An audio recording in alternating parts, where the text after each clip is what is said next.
after Hurricane Rita and Katrina went through. The following year was the NAR convention down in New Orleans. We went down there, and there was still a debate whether they were going to hold it or not hold it, and they decided to hold it. Some of us went out to the Ninth Ward to look around to see what it was really like, and it was devastating. And I remember saying to Mark, I think we need to do something about this, because this is really a major event in history. And he goes, we'll do something about it. Well, the next thing you knew, the NAR was involved with Habitat. And Mark and I signed up, and they flew us down to DC, and there was a group from various states, and so we decided to team up with this, and we put together a team of, what, 14? About 14 people, yeah. 14 realtors, Connecticut realtors. And Connecticut was the first state to fly out, and they assigned us to Mobile, Alabama. We went for a week, and what a week it was, right? I mean, I think it was a turning point in my life. It was a turning point in my life as well, something that I will remember, forever, for a lot of different reasons. Number one, the 14 Connecticut realtors that volunteered, to go on this mission. A lot of us didn't know each other. I think there was probably maybe 3 or 4 that I'd known previously, and by the end of the week, I mean, everybody really bonded, and we became friends, and a lot of us ended up keeping in touch with each other, probably for a couple of years after.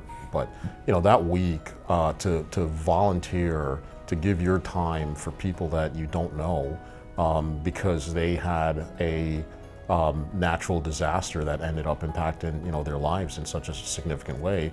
I think it all made us feel good about being able to do that. And again, to this day, I mean, I still remember being up on a roof for the first time. I'd done construction before, but I'd never gone up on a roof to, bang nails. And literally the entire week, I probably spent most of the time banging nails on a roof. We'd start at 8 o'clock every morning. We'd have breakfast with the Habitat crew. And first day is we're banging walls, and the next thing you know, we've got one wall up, and then another wall up, and we got 4 walls up, and then we're doing the joists. It was 1 week. I mean, we didn't do plumbing, we didn't do electrical, but everything else, when we left there was a house that was erected for a family. Yeah, landscaping. I mean, to Kent's point, when we started, it was literally just the foundation. And by the time that we were finished, the entire house was up. So we were able to work with some of the families that, eventually would own those homes.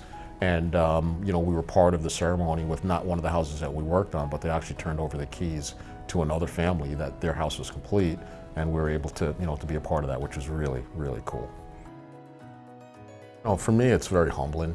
To think that you actually had the opportunity to be a very small part of that 100 years, and 200 years from now, that history is still going to exist. So we won't be around, then, but we will always have had that involvement as a past president of this association, and it's a very humbling feeling to think that we had the opportunity to have an impact on that. I think as hard as we all worked, and we all gave a lot. Everybody who achieves the presidency position gives a lot, but we also got a lot back, and it was just great being there. Of all the things that I've done in my life, and I feel like I've been able to accomplish a lot of things, being president of the association for that year, and the year leading up to it, and the year as immediate past president, I think were 3 of the most rewarding years in my life.